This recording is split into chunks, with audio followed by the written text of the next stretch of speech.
All right. Thanks for the introduction, Yair, and thanks to everyone for joining us tonight. I'm gonna dive in and start by sharing my screens so I can put up my PowerPoint. I have a lot of screens open, so it might take me a second to figure out where the right one is. I know probably some of us can identify with that problem of having like 45 different tabs and windows open on your computer. Okay, so we're talking tonight about a natural history of music.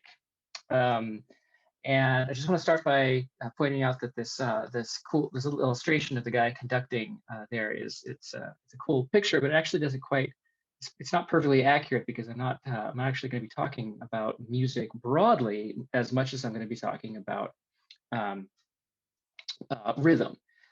The ability to sort of keep time with a beat, which is an unusual ability in biology. It's not something that every animal can do. And in fact, it seems that it's only humans who can do it, or have the proclivity to do it. And we're going to be asking the question, well, why is that? What's going on with that, with human rhythmicity? So diving in, music is a human universal, and a key part of music everywhere is collective rhythm and dance. Most music throughout history has been performative, in the sense that everybody who's there is in some way taking part in it. It's this idea that there's a distinction between the audience and the performers is relatively new, maybe in the last 500 years, for example, in Western societies, for that to be the norm. And rhythm and dance depend on entrainment, which is the ability to connect our motor systems to rhythmic stimuli, particularly audio stimuli. So we're able to do this in a way that other animals don't seem to be able to do, or don't seem to be motivated to do. So non-human animals, you'll never see a group of like crows or dogs on the side of a road all bobbing their heads and kind of jamming in time to a rhythm. You'll never hear, a group of coyotes or whatever other animal you think of, giraffes, anything, stomping their hoofs or something, or their paws in a rhythm, and then everybody else kind of joining into the rhythm. That's not something non-human animals do. We can teach a limited number of animals to do something like that. There's been some cockatoos, parrot and other parrots, and a sea lion who have learned how to dance in a way, or bob their heads to music, to different kinds of music. But they have to be trained for it and domesticated, and no animals seem to do it on their own in the wild. There are examples of rhythmic kind of activities in the wild, such as mating dances in many birds, where there's kind of a rhythmic interaction between two birds of opposite sexes. But these aren't flexible in the sense that they're genetically fixed. I mean, so a bird's mating dance is something that it comes instinctively primed. They don't learn it, and it's not flexible. It's always the same.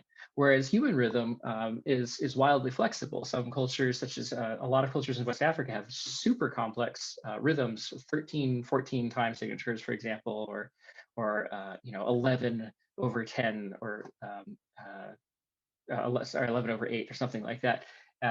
Whereas in Western societies, it tends to be either 4/4 or 6/8 or something like that. So we can do a lot of different kinds of rhythms, and we do all over the world. It's very culturally variable, whereas mating dances, for example, in birds are not flexible or fluid that way.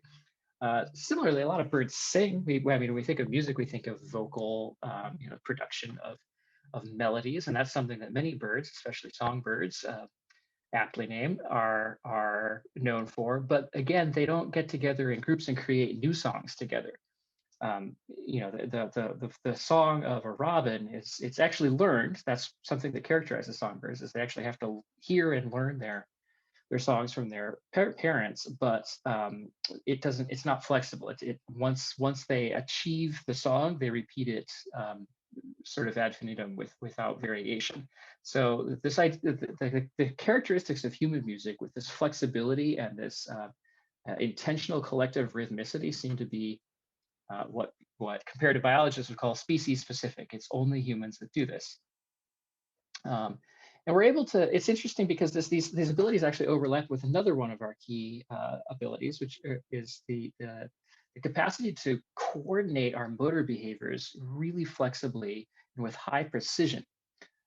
So, if maybe you and I are working together on building something, I might hand you a hammer and maybe you're standing far away, so you have to kind of reach for the hammer and we kind of coordinate our hands in a complex way that we're both intending. I'm intending to hand you the hammer, you're intending to receive it. It's an instance of what's called joint intentionality. We share the same intentions. We both know that we're tracking the same intentions. So it's a recursive sort of cognitive event. And we're able to coordinate our bodies together in really fine-grained ways to make these things happen. But in those kind of contexts where we're coordinating in a motor sense to accomplish some goal, it's typically task-oriented, and the roles we take are often complementary or differentiated. So here's an image, right, of some folks welding, and one guy is feeding something into the machine. I am betraying the fact that I've never been a welder. So I'm not quite sure what the guy on the right is doing. Somebody may have a better idea than I do, but the guy on the left is doing the welding. And so they're together, they're both intending to do the same thing, which is produce a product, right? They're doing something together on a task, but they've got completely different roles. They're not moving in time together. One person's doing something that's independent motorically from the other person. The only exceptions really are activities like working a windlass or rowing together, in like crew rowing or hammering rock together, where everybody can kind of do the same thing in a beat. And that's the kind of examples where you get work songs that coordinate people to do the same thing in rhythm. But that's a very narrow range of all the possible activities that we do. So most of the time when we're coordinating, we're not doing it rhythmically, and we've got different roles that require sort of different timing and different structure of the activities. So given that we've so much of our coordinative ability is directed towards tasks in a complementary or different role differentiated way, where do these dance and rhythm abilities come from? Why is it that we make rhythmic music and other animals don't? That's a really interesting mystery, and it's not something that you think about necessarily. Why is it that we don't see dogs doing this? Why don't we see robins or fish or more intelligent animals like chimpanzees doing this? Because they don't do it, despite being closely related to us. Some suggestions that people have raised are social bonding, that music and rhythm have evolved to bond people together. Others have suggested that it's a kind of social signal, maybe of group togetherness. So you're actually signaling to other groups, hey, look how tight our group is, you better be intimidated by us. Or maybe some have suggested that there's no reason at all we do it. It's a byproduct, and it doesn't have any adaptive function at all. I'd also like to point out that many have observed the deep connection between music and ritual and religion. So many, if not most, or even the vast majority of rituals around the world include music as a central part of it. So what's going on there? What role is rhythm and music playing in ritual, and how do they combine?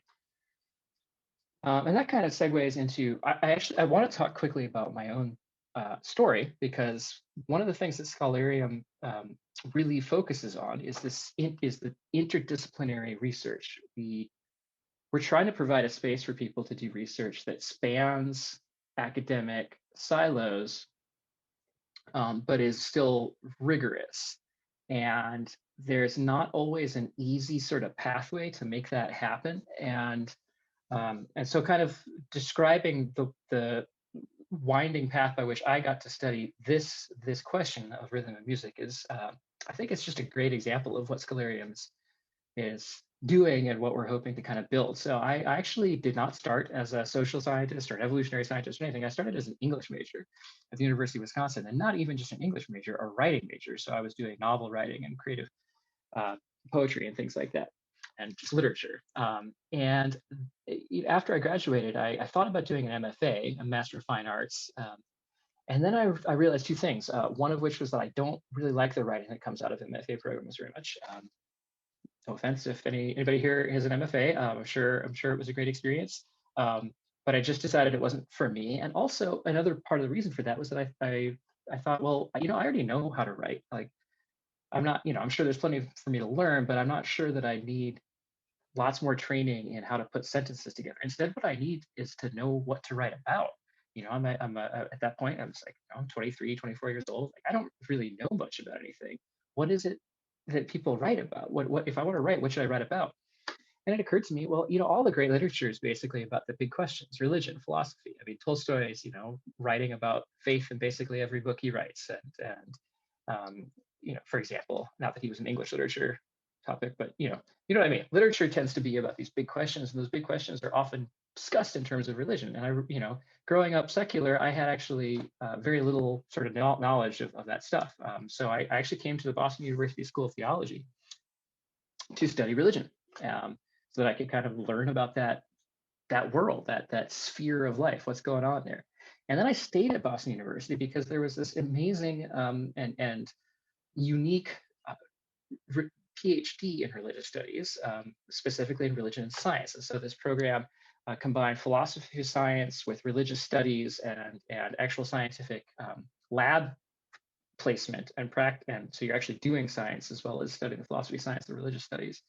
And it was just an world-opening experience to kind of bring these different ropes, these different threads together into a single rope, a single twine, to say, okay, I'm studying religion and science, but I'm doing it in a way that's really actually quite focused. I have to learn real skills and tools, but it still draws on a wide range of backgrounds. And so I ended up in my lab, some of my lab work ended up studying this question of ritual and rhythm. Like, what's going on there? Why do we do rhythm, and what kind of effects does it have? I'll talk a little bit more about one of the studies I did later on.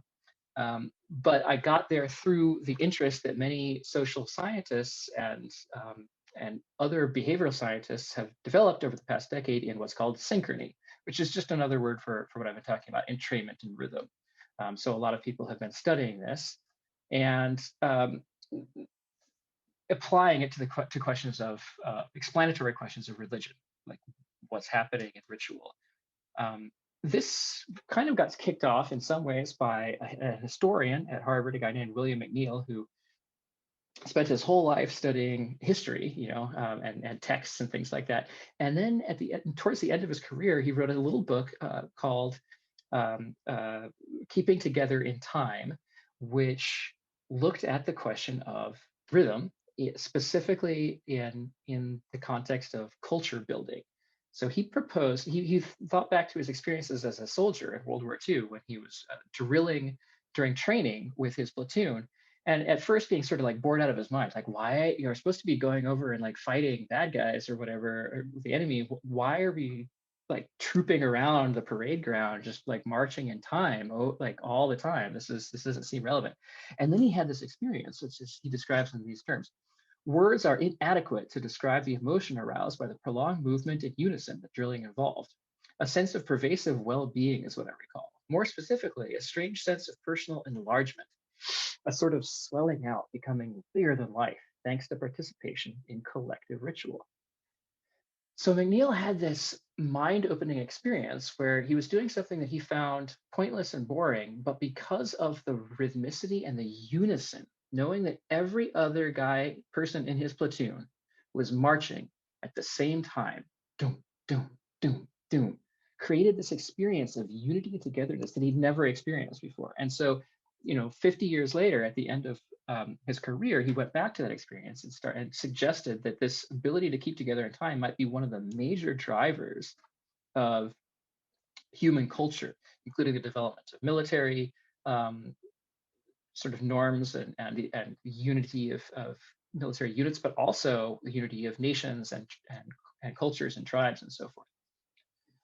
So social scientists got kind of inspired by this idea and started studying it, and they found they found some interesting background for it, just quickly describing what synchrony entails. It's as I mentioned before, it's time-locked motor entrainment. We're able to create movement that is linked up together at the same time on a common frequency. We mutually produce it. It's not like it's not like the mountain starts rumbling in time and then we all link up with the mountain. No, it's us together producing the rhythm. So it's kind of emergent out of the interactions of people. And it's driven primarily by audio, not visual signals. So humans can, we can entrain rhythmically to a visual stimulus, like a bursting light or a beeping, a blinking dot or something like that. But we're not as good at it. We're not quite as good at it as we are as at training to audio signals. There's stronger connections between the audio and motor systems in the brain than there are between the visual and motor systems, which is actually distinctive for the human brain in some ways, and also for many bird brains. But that's something we might get to later on. But that's distinctive about synchrony, and that audio motor stimulus of the rhythm is very predictable. That's one of its key characteristics. So your brain can actually, once it builds an understanding of what the rhythm is, dot dot dot dot dot dot dot dot dot dot dot dot, it can kind of let go. It can say, okay, I've got this rhythm. Like, it's not changing, so it's becoming quite predictable. Okay, I don't need to do so much work to figure out what's going on in the environment because the stimulus is it's regular. When people synchronize together in dyads, they tend to become followers of each other. So they're actually mutually correcting for each other's errors on each beat. So I might clap a little bit too fast on one beat, and then you clap a little bit slower on the next beat to correct. And then I correct you, and you correct me. And so we kind of do this dance around the core frequency. And that exemplifies the fact that rhythm depends on this kind of error correction process. And when we do it in larger groups, it really scales up the social bonding effects of rhythm, which I'll talk about in a second. And again, as I mentioned before, in rhythm, the actions that we take are convergent. They're the same, or they're at least in the same time. They're on the same time frequency, in the same period. They're not distinctive and segregated, like if we're doing different tasks that combine to create a bigger task.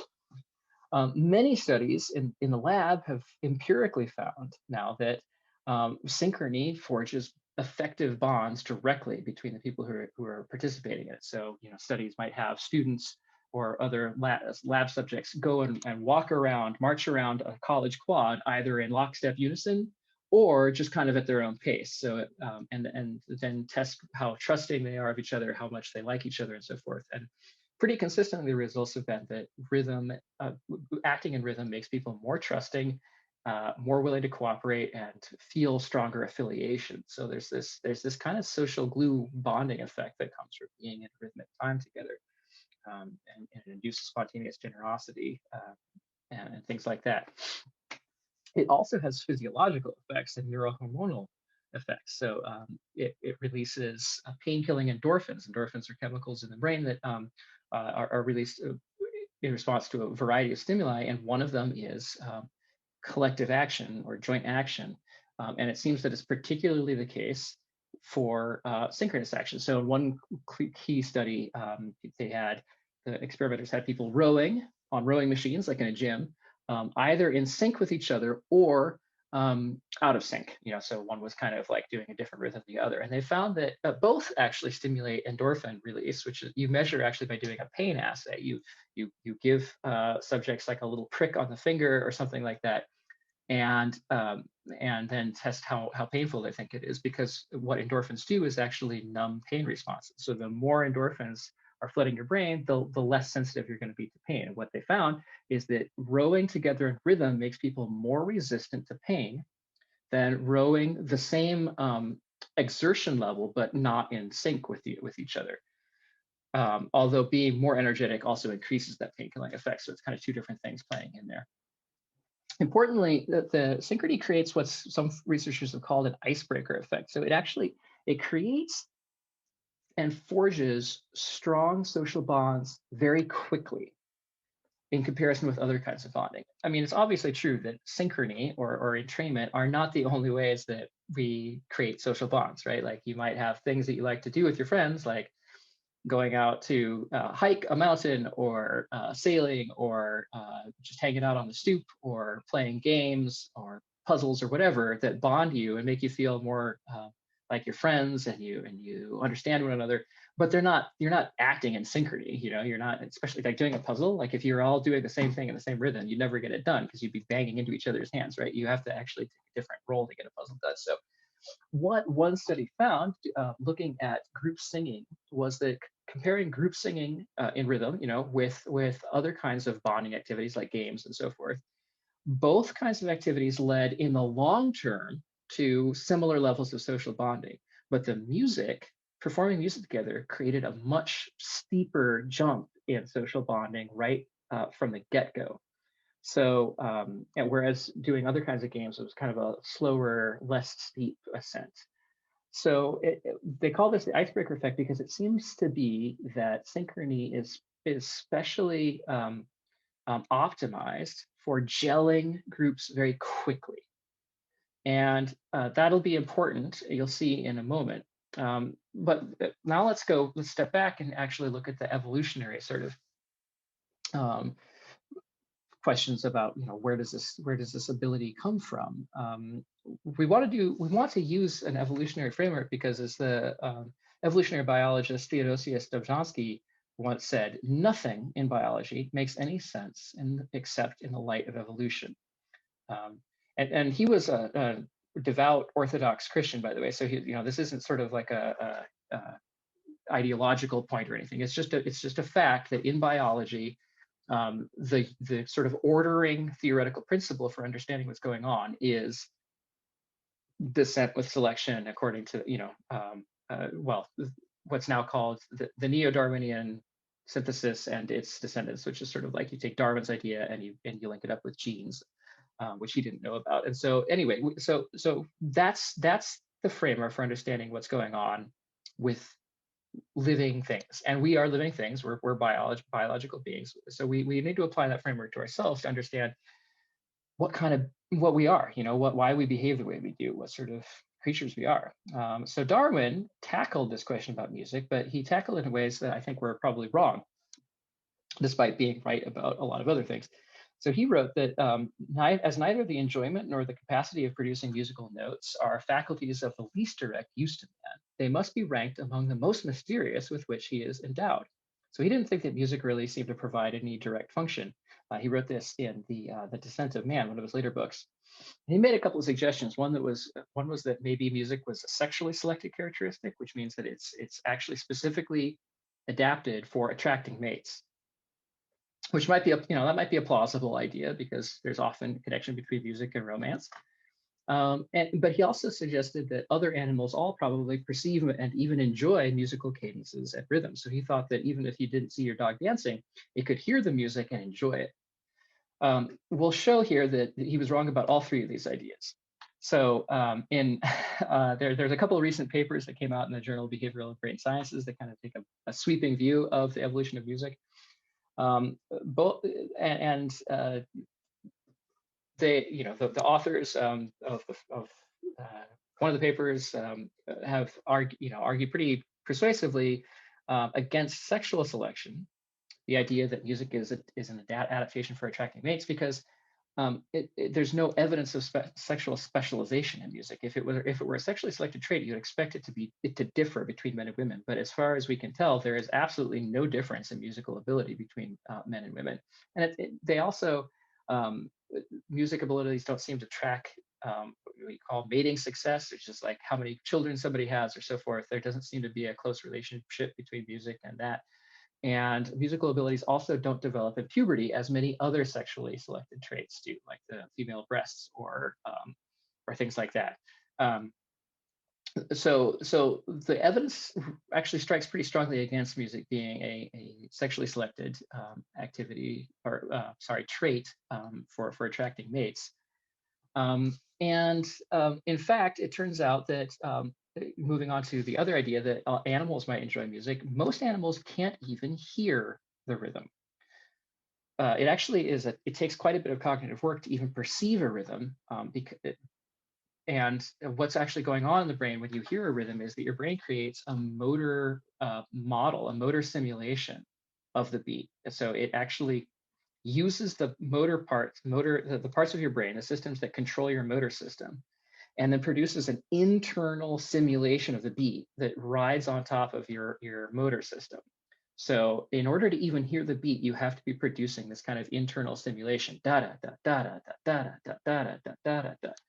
And once you get that predictive model, that's when you can actually hear the beat. Most animals can't even can't produce that kind of predictive model, so they don't even hear a beat in music. They would hear the noises, obviously, but they can't structure it together in their cognitive experience into a complete whole that has a rhythmic structure. A few exceptions, like I've mentioned, are cockatoos and sea lions. There's a question of whether vocal learning, the ability to learn how to mimic vocal expressions, might play a role in which animals can hear a rhythm and which can't. That's an open question. But moving back to the question of whether music is just like pointless, Steven Pinker, the evolutionary psychologist, made the most famous argument that music is not an adaptation, because as he calls it, well, he says that music is auditory cheesecake, an exquisite confection crafted to tickle the sensitive spots of our mental faculties. He made that analogy because cheesecake is not an evolutionary adaptation. It's something that we've invented that just happens to fit the kind of brains and taste buds and digestive systems that we have that makes us really want it. And he says that music is something like that. It's a cultural product that just happens to fit the kind of brains that we have really well. The problem with that idea, though, is that music is super complex and it's universal. It occurs in every single society we've ever recorded or ever encountered.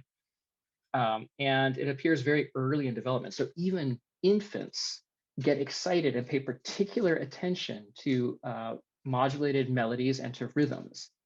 They can't keep in time yet. Babies will kind of move around excitedly when they hear music, but they're not capable of coordinating their bodies to the rhythm yet. We actually don't develop that ability until we're about 4 years old.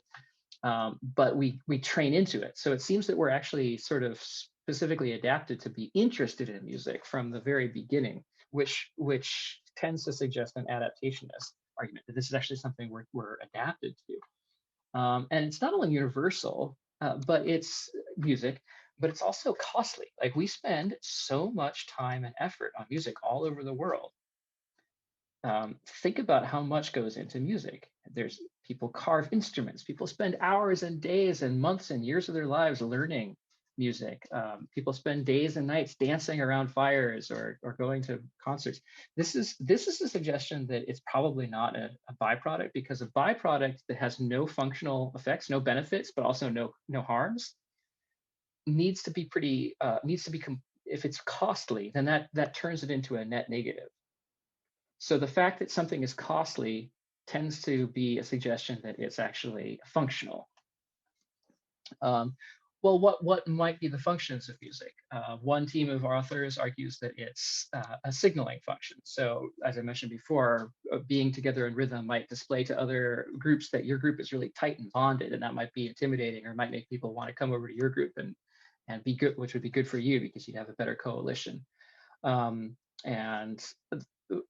However, the problem with that, though, is that most dances that we, not all, there are such things as competitive dances, but it's not the most common sort of mode that we find music done in. I mean, in fact, most music is actually done within the in-group. It's people doing it for themselves within a small group or a band or a village or something like that. They're not trying to intimidate or even signal to anybody else. They're doing it for themselves. So. And we also know that being in sync directly, as I mentioned before, directly affects our bodies, our emotions, our feelings about each other, our closeness. So it's not just a signal of property. It's not just saying, like, we have this property of togetherness. It actually creates the property. So which leads another team of authors recently to argue that music is an adaptive solution to the problem of large group bonding. So this comes from the work of the anthropologist Robin Dunbar, who points out that we as humans have much larger groups than even our closest relatives, like chimpanzees or bonobos. We live on a default level, it seems to be, or in groups of around 150. which is way more people than you can bond with by like in a dyadic structure. So chimpanzees keep the social bonds going by grooming each other, which is dyadic. So one chimpanzee will groom another one, they'll turn around, groom each other. 150 individuals is way too many to keep enough bonds going with just one-on-one grooming or other kinds of bonding. And they suggest that music solves this problem because sound travels really far. So you can actually bond a larger group of individuals with a simpler mechanism, music. And they suggest that this actually develops a sort of circular interaction between genes and culture over evolutionary time as we develop complex multi-level societies, which are societies that are made of groups. And that leads to the question, though, of what kind of social bonding. So, yeah, we gotta solve the problem of like, how do we keep our groups together and feel good about each other? But a lot of scientists, or some scientists and researchers, seem to refer to music as almost a panacea, like it's just a universal fix-all. But music doesn't always have pro-social effects. It doesn't always have good effects. It can also have detrimental effects, especially in tasks or contexts where people are trying to work together to solve a task problem, especially where you might need different roles or complementary functions. So a bunch of studies have found that being in sync and then trying to coordinate on a complex task where you have to kind of do different things, being in sync before coordinating that way is actually detrimental. So, this goes to some of the studies that I did in graduate school. This one, we had groups of 3 come into the lab and swing pendulums either in synchrony or out of synchrony, and then collaborate together on a task that needs functional differentiation. It works better in literature. This task works better if the 3 different people take slightly different roles. They're not all doing the same thing. And we found that the group that had been out of sync performed better on the task and had less conflict than the groups that had been in sync. I'd love to see somebody replicate the study. I'm not super confident in it, but it was an interesting window. And the fact that other research since then has found that synchrony does have kind of negative effects on group coordination or differentiated coordination makes me a little more confident about it. But this kind of reflects the fact that that synchrony seems to be well suited to solving certain kinds of problems, but not others. So what are the kinds of problems that it's good for solving? Well, humans are groupish animals. We form tribes, clans, bands. We exist in layers and layers of groups. We live in groups, whether we like it or not. We always trust the people closest to us more than we trust the members of the other group, across the mountains or whatever. So if synchrony were specifically an adaptation just for group bonding, we might expect it to make us more groupish, to actually be tighter within our group and to mistrust the other guys more. But that's not what we find. What we find is that synchrony actually often increases trust for outgroup members or increases generosity towards people who weren't even there when you're doing the dance or being in sync together.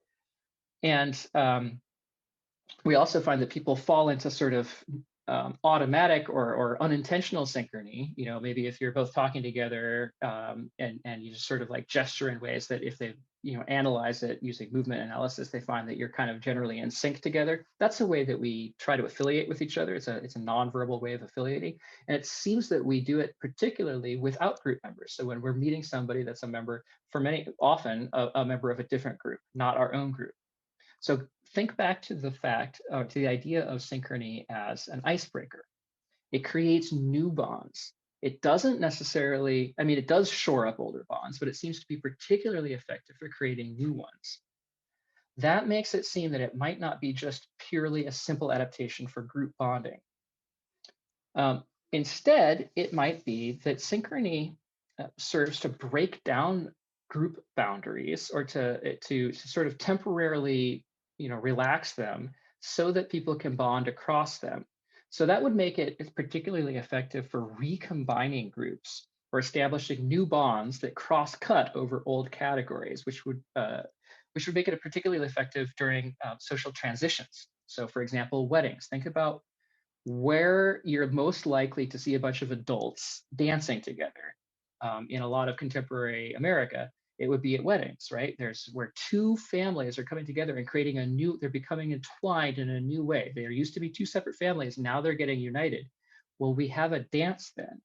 It's in the context of this icebreaker effect idea, and the knowledge that we are like a multi-level society creature. We live in these groups of groups of groups of groups.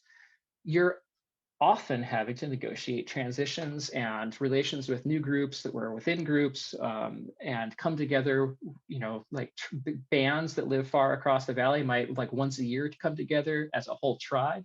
That's the kind of place environment where you would expect synchrony in this, according to this idea, which is what I'm arguing here, um, where you'd expect that kind of synchrony to happen. It's when you've got categories that you temporarily need to kind of like weaken or downregulate or sort of soften so that you can bond in ways that cross-cut them. Um, and this is important because the groups that we live in are not just physical, they're also symbolic. We're categorical thinking creatures. We think in categories, symbolic categories, not just physical cognition. We think symbolically. And there's a picture of dolphins here, by the way, because the only other group of animals that we know of has ever shown any indication of using synchrony to bond together is a group of bottlenose dolphins that live in a place called Shark Bay, Australia. And it's not the whole species, it's just the ones that live in this particular place. That they'll see groups of three jumping up and breaching in rhythmic unison sometimes. And what's interesting is these creatures also live in a fission-fusion society, which means that the individuals sort of create groups and then disperse and then recombine into new groups and disperse and recombine, which is what is a small version of the kind of like multi-level structured societies that humans live in, or actually we're those multi-level structured societies that we live in are sort of scaled up versions of fission-fusion societies, which dolphins have and chimpanzees have and things like that. But dolphins are the only ones that we've seen do something rhythmic to kind of signal, okay, we're recombining. I'm not going to go too much into this part about the brain because I don't want to keep us over our time, but when we look at what goes on in the brain with rhythm and synchrony, we find that to perceive the beat, like I said, you kind of have to create this model that rides on top of the mesolimbic and motor systems that motivate action to kind of create an internal model of the beat. So it's almost like your brain is pretending like it's sending signals to move to move, but they actually don't get expressed. They just get used to create a model of the beat. And what we find also when we sync up is that there's some evidence that when we synchronize, the regions of our brain that are used for what we call mentalizing, which is tracking other people's intentions and doing social cognition, become less active, especially when the synchrony is really high quality. And one possible interpretation is that this is that well, as we become in sync, we're not paying as much attention to the social meanings of things, so the symbolic layer of reality, because that symbolic layer recruits, to think about the fact that like maybe I'm a lawyer and you're a client, right? And we have these different roles and we're trying to work together to build up a case or something. In order for that to work, we both have to be tracking these different things. This knowledge that I'm a lawyer, you're a client, we're in a particular kind of legal relationship, we're in an office, that's the context we're in, or we're in a courtroom and that's the judge and he or she has a different role. All of that stuff we have to, in order to process that, we have to be doing very intensive social cognition. Because those are not physical facts that we can learn with just like direct physical experience of the world. We actually have to be processing our own intentions and our shared intentions. The fact that somebody is a judge means that we both intend to assign her that role, which means we need to be tracking each other's intentions and her intentions and the social context. It's a very complex sort of layered experience and cognitive process.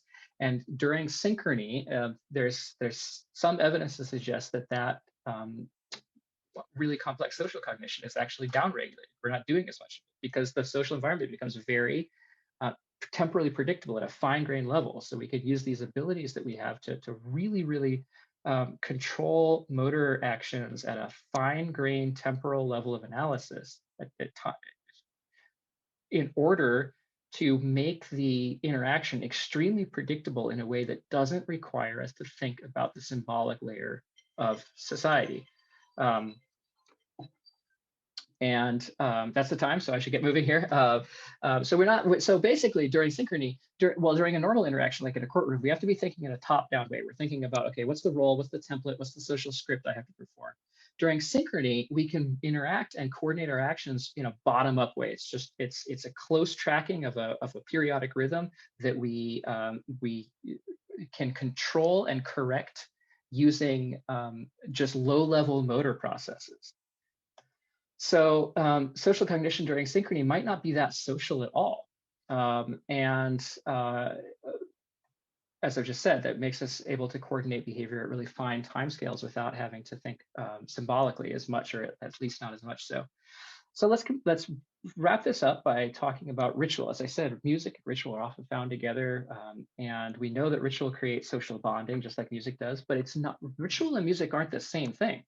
They have some different characteristics. For example, while ritual often, like music, creates social unity, another key function of ritual is create social distinction. So here you've got somebody being ordained as a priest. That means that previously he had a different role, and now he's taking on a new role. And you can see that the different people involved in this ritual are all kind of doing different things. They're not all unified in like a rhythmic unison. They might be later when they sing a hymn or something, but during the key part of the ritual, different actors are performing different actions. It's a differentiated complementary structure. Same thing with the coronation of a monarch, or a bris, where Jewish believers circumcise an infant son, and he then becomes part of the community, changes roles, everybody's kind of doing a different thing, you're creating a distinction. Or initiation rites, where people go from being children to being adults. And there's that distinction, there's a categorical difference. So wrapping up, one of my favorite thinkers on ritual, professor at Boston University, Adam Seligman, and his colleagues have written that music unites and ritual divides. Music is internal and ritual is external. Both music and ritual create worlds, but music shapes our inner emotional lives in ways that make us resemble each other. Think about that unity and cohesion, while ritual shapes the social and natural universe in ways that clarify our differences. Think about the different roles that ritual can create. And the Chinese Book of Music, which is something Yair probably knows a lot better than I do, as a scholar of Chinese texts, going back millennia, I think maybe 1,000 years. I'm not sure quite when that book was written, but argues that to unite and harmonize is the objective of music. Variance and discernment are the objectives of ceremony, ritual. If music predominates, an unstable union can be observed. That means if we're too unified through music, it actually becomes unstable because we don't know what each other's different roles are. We're too homogenized. Whereas if there's too much ceremony, too much ritual, we start to dissociate. A leading toward dissociation can be noted. We start to not be able to identify with each other. The purpose of music and ceremony is to harmonize the feelings of the people and to create a balanced propriety to their outward expressions. So to unify while also differentiating. That's the kind of complementary way that music and ritual interrelate. We, as human beings, we have to solve big problems, and that invariably entails taking different roles in complementary interactions. I'm a lawyer, you're the client, she's a judge, whatever kind of context we're in, we're taking different roles. But and when people went to the court, or the judge enters the courtroom, everybody stands up. That's a ritualized way of saying, like, she's different. Okay, it's not a unison thing. Like, this is a different role, and it's an important role. But music is able to sort of like keep those differentiated roles unified within the structure. So there's that complementary distinction there. So ultimately, I'm arguing that ritual and language together, using symbolic categories and language, create categories and symbolic distinctions that enable us to produce these super complex multi-level societies that all humans live in, not just people in some people might call like civilized cultures. Every human ever has lived in a very complex society with different roles and groups within groups. Synchrony and music are uniquely capable of bonding people in a way that runs orthogonal to those distinctions. So it doesn't get rid of them, but it kind of like cuts across them, which means in my view, that music is likely a co-evolved adaptation with language. There was never a time where you can go back and you say, oh, language came first and or music came first or whatever. Probably they evolved together because they each solve problems that the other creates. If there's going back to the Chinese book of music, if there's too much ritual, there's too much language and categorical and categories and concepts, things become differentiated to the point where they're not really cohesive anymore. If there's too much music, if there's too much rhythm and sort of bodily bottom-up unity, there's not the kind of distinction and structure that you need to solve problems and live together. So either too much music or too much language and ritual would be unstable, and together they create a sort of a functional unity of cultural creation. So that's where I'm ended up. Sorry, I've gone a little bit over. Thanks so much for joining, and we'll now move to question and answer session.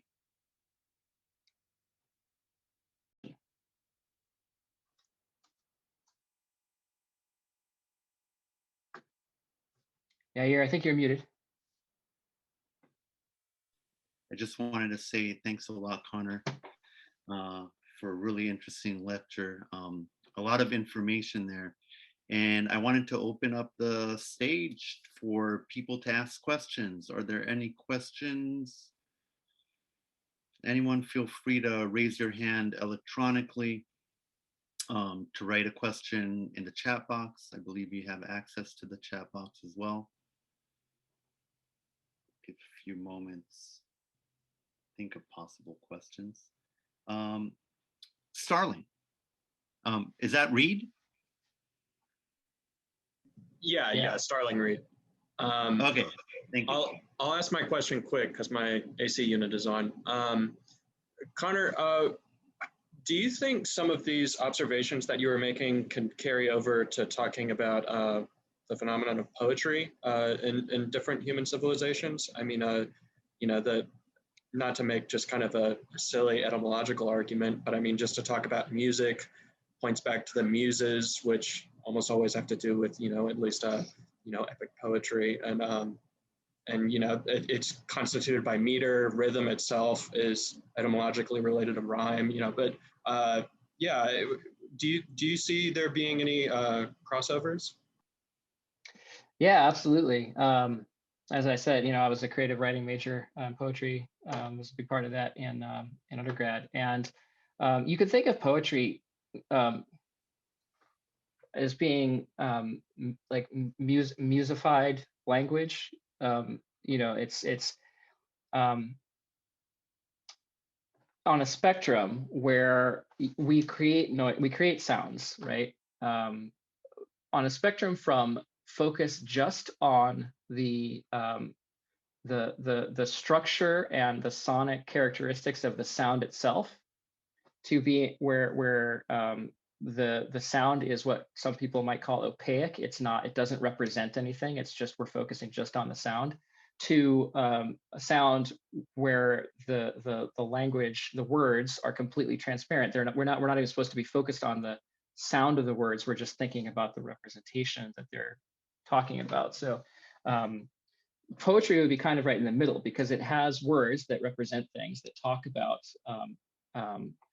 absent objects or abstract concepts or distal things, right? Or that are symbolic, in the sense of, well, there's a philosopher, you may know him, Starling, others of you may know him, Charles S. Peirce, he's an American philosopher, and he argued that he said he did a lot of work in semiotics, the study of how how signs work, and he argued that some signs are indexes, where they're just, like a bear has gone through the woods and has scratched the tree. You see the tree scratches, and you say, oh, that's an index. That's where a bear was. It's not symbolic or anything. Whereas a symbol just is arbitrary. It's just connected to the target. It's just connected to the thing it talks about completely by convention. So, in Latin, bear is ursus, whereas in English it's bear, and in other languages it's different. So poetry kind of is right in the middle there, I think, where it has recourse to these sort of the features of language that are more focused on the actual like sonic characteristics or acoustic characteristics, but it also still is about something. Whereas it's hard to make pure music be about something. You know, you could, like, if you listen to Vivaldi's Four Seasons and you heard that the first movement, the spring, but you had never been told that it was spring, you'd probably think like, wow, this is an exciting and beautiful piece. But I doubt there's that many people who would be like, oh, this is spring. This is the right. Maybe if you listen to it, the whole movement or the whole piece multiple times, maybe you start to get it. But it's hard to make pure sound be about something. Haoyang Zhang? Yes. Hi, Connor. So I think you mentioned that humans are like one of the only species that can understand beat. Like animals, they cannot predict the beat, so that they don't understand the beat. So I'm just wondering what is the reason evolved to gain that kind of ability? Well, I think that's where part of what I've been talking about is this question of like, well, why do we have this ability whereas other animals don't, or most other animals don't? And the question. So the question you're asking is a super complicated question that nobody knows the answer to. And that's why everybody is writing different articles about it and saying, oh, this is my hypothesis. This is my hypothesis. Interestingly, I mean, I don't know how many folks here are scientists, but I imagine some of us are. And, you know, sometimes when you hang out with scientists, it's kind of like, it's like right out of a story about science. It's just everybody's like, I have this great idea. I have this great idea. I have this great idea. But then there's also this cumulative thing where people build on each other's ideas and try to correct them, and then, or maybe they change their mind.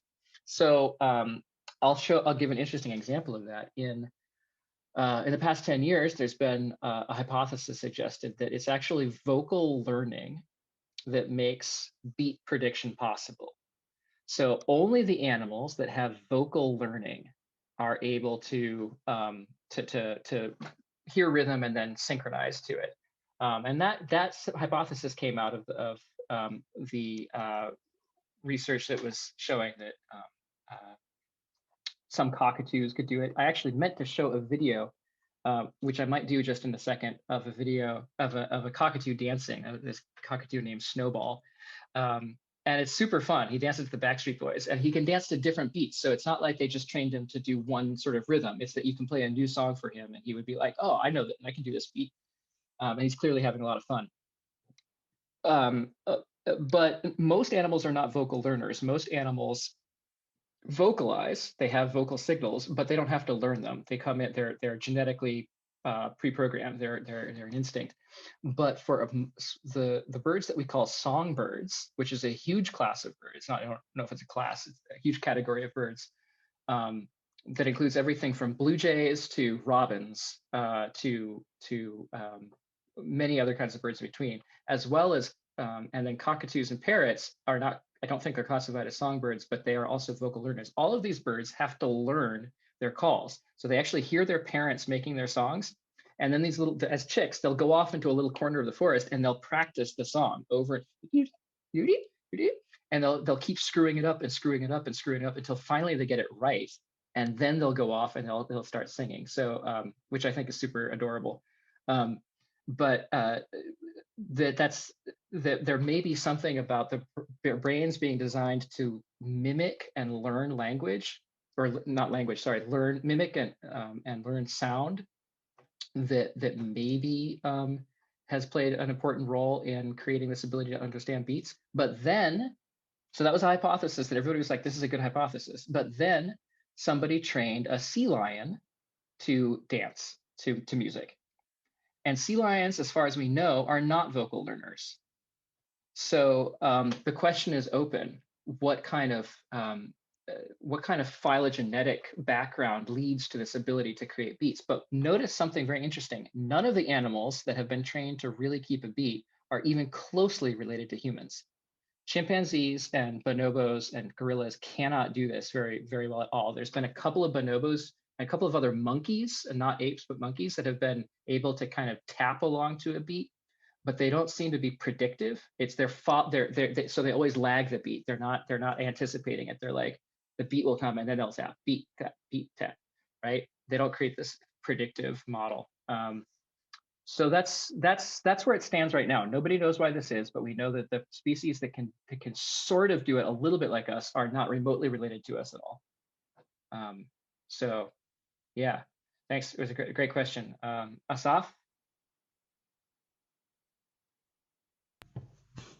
Hi, first of all, thank you very much. It was very clear, and you know, I'm one of the scientists here, maybe here on the crowd, and you presented it so very well, things that I've been reading the last year, but just wanted to think about one point about the effect of you were talking about on the age, you know, when you get older, you know, between around 17 or 19, and which is a very I think critical point where music is presented in our mind, because at that period we remember the music, we love the music, we listen at that age, and that's, I think it's like a very critical time in development, human development, where people are actually looking for their mates, and that's why maybe we remember and we love the music we listen when we are at college, when we are like in our 20s. No, I think the reason we like the music that we listened to in college is because the music that was going on in the late 90s and early 2000s was just objectively much better than the music that's going on now. Yeah, no, that's a great question, Asaf. One of my mentors is an anthropologist at UConn named Rich Sosis, and he and some of his students have written on this topic, this question of like, why is adolescence such a prime time for music? You know, why, you know, you'll always love the music that you listened to when you were 15, in a way that you can't really replicate, even if you find a really good band, you know, later on that you love. It's not the same.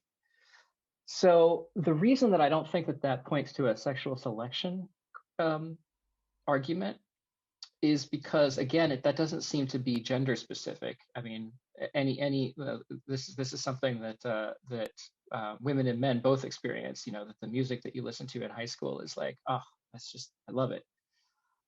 What they argue, Rich Sosis and his colleagues, and I haven't published anything on this, but it would be my argument also, is that the adolescence is an experience expectant period for the inculcation of cultural norms and identities.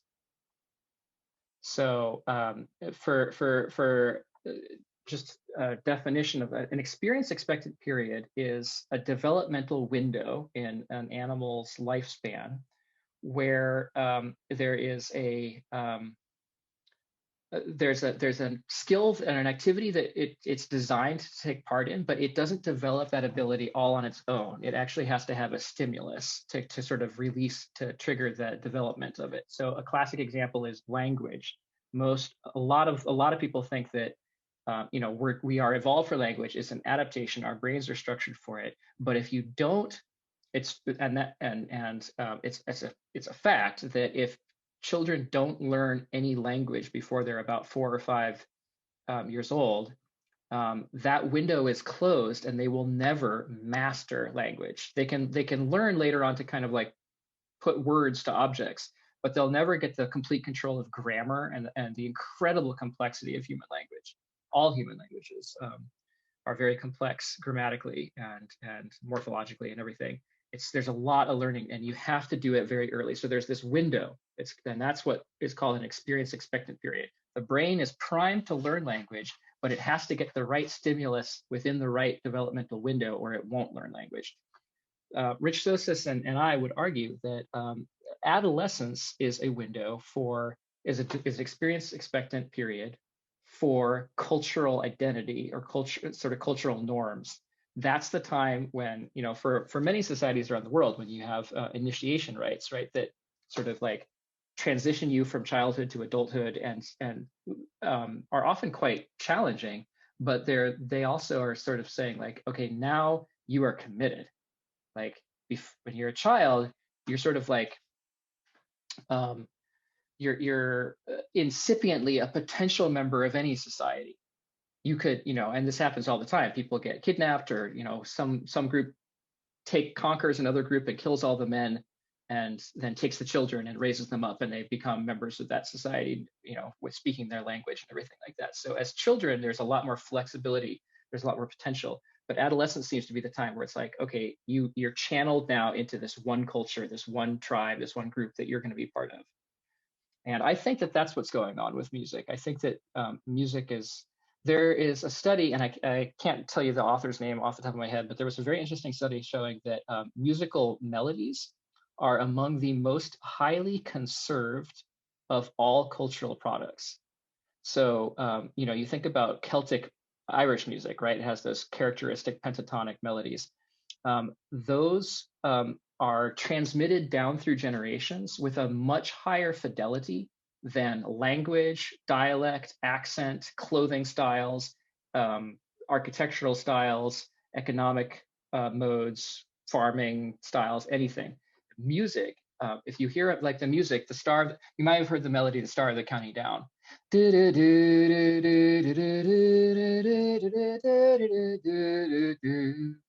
That melody has been transmitted with perfect fidelity for 400 or 500 years, and there's other melodies that have been transmitted much longer. So there's something about music that seems to be deeply embedded in like the particular culture that you are, and I think that's the brain is prepped for that. It's in adolescence, it's looking for a culture, a society to belong to, and music provides that sort of like thing to hang on.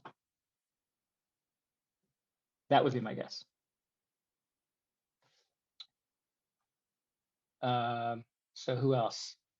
Paul is next. Asaf, did you still have your hand raised? Did you want to follow up on that? Maybe later on. Sounds good. Thanks for the great question. Paul, I think you're up. Paul Cassell.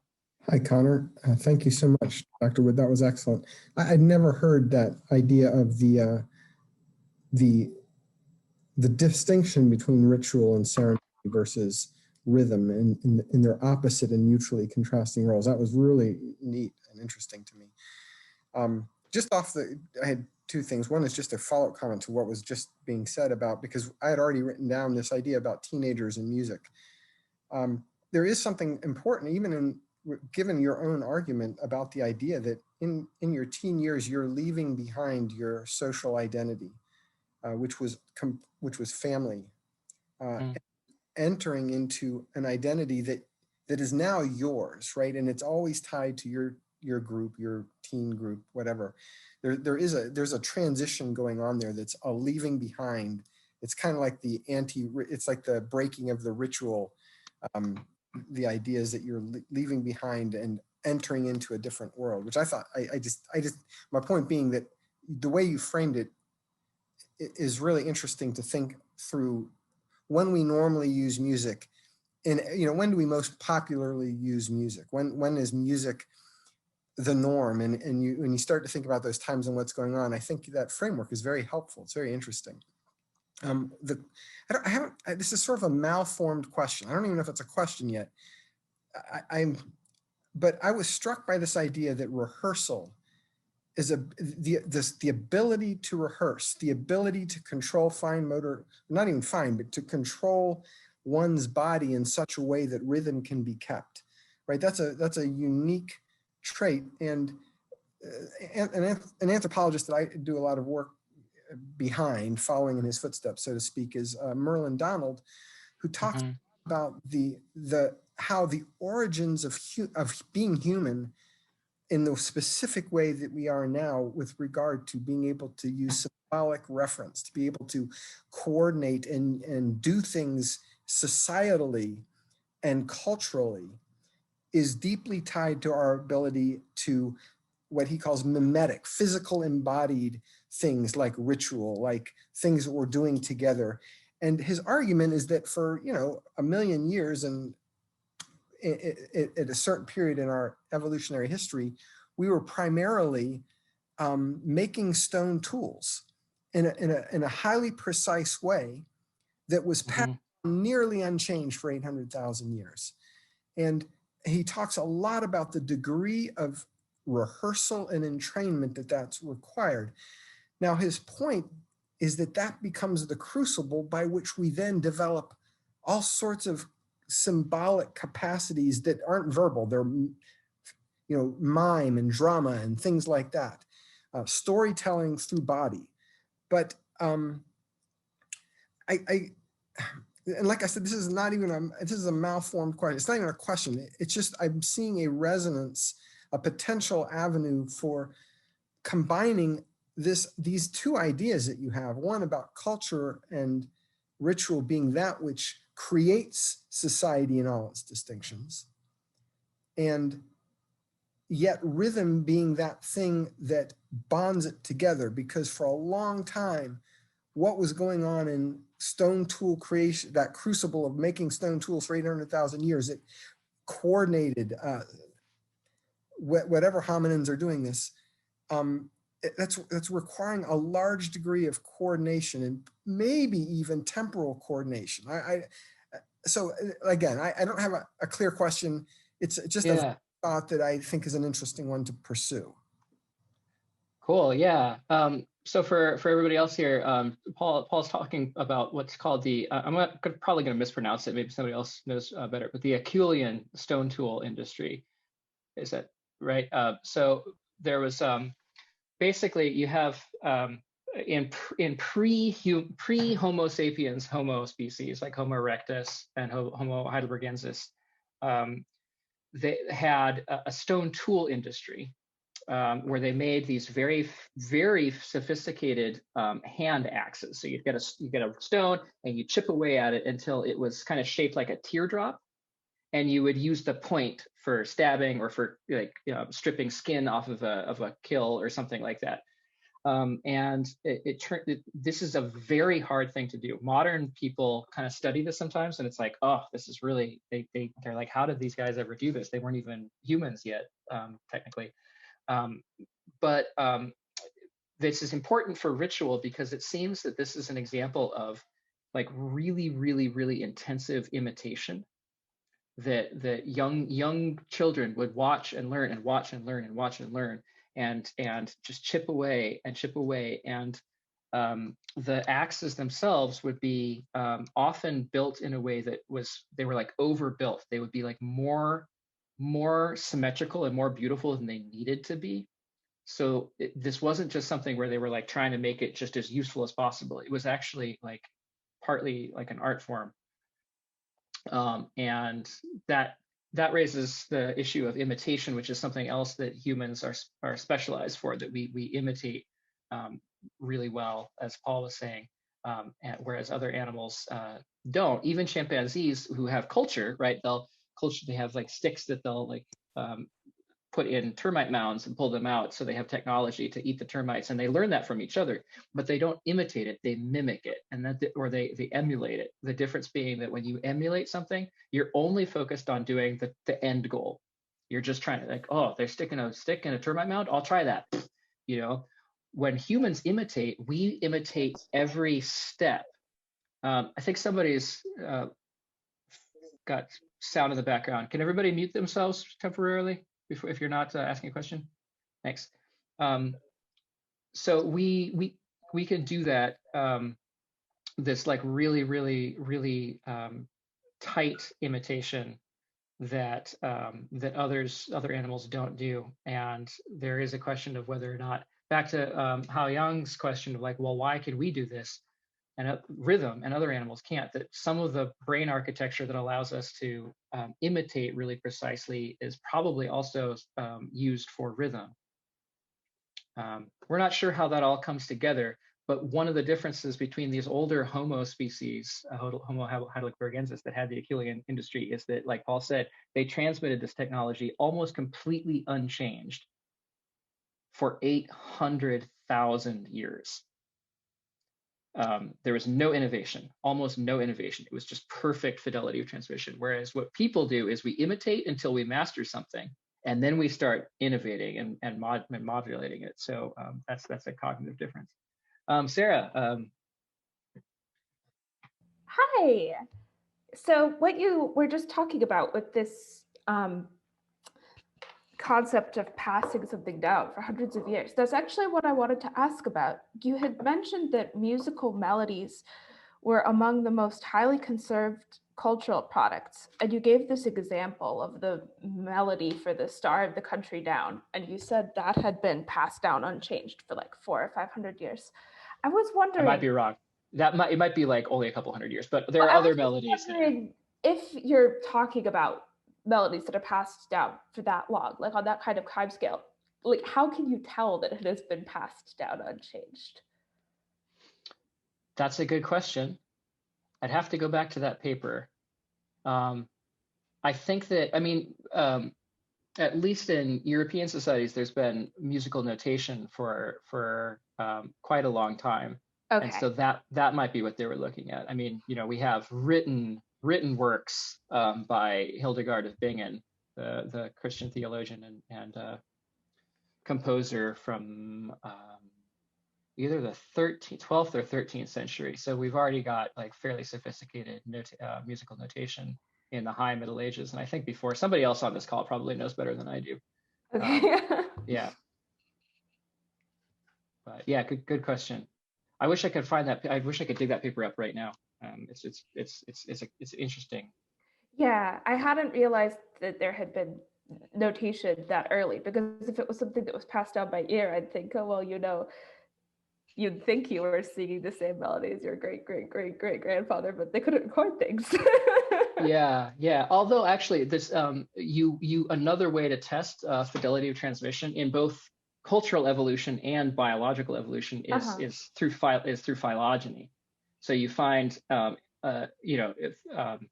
like the bones of the hands have been the forefeet have been preserved for Yair might know this better than I, but just hundreds of millions of years. We know this because animals that are all mammals have this bone structure. It's ubiquitous. So that means that even though in seals or whales, the bones get covered with a flipper, so they don't look like a hand, but you actually still have all the same bones, right? And the same thing for bats, where the fingers become the webbing or the anchors for the webbing of the wings. So you can say, okay, well, like bone structure for the hand is a highly conserved evolutionary phenomenon, whereas having men having beards but females not having beards, that's totally novel. That's new. Yeah. You don't see that across species. So you could do the same thing for a phylogenetic tree. If you found the same melody being played in Highland Scotland and then also in like Celtic Andalusia, in Spain, you'd say, oh wow, that's an old melody and it's been transferred with high fidelity. I see. Yeah, that makes sense. Yeah. Thanks a lot. If there's no other questions, thank you everyone for showing up. Thanks for the engaged conversation and the great questions. And more than anything, thank you, Connor, for such an interesting presentation and the way that you answered our questions. So join me in a round of applause for Dr. Connor Wood. Thanks a lot. And please join us next month, July 22nd, Thursday, 7 o'clock for Dr. Kate Stockley next lecture about the intersection of technology and spirituality. I already introduced it at the beginning to this lecture. So join our Facebook group and you can register to that lecture, free lecture, open to the public. Thanks again, Connor. Thanks again, everyone. Take care, and we'll see you again very soon. Bye. Thanks, everybody.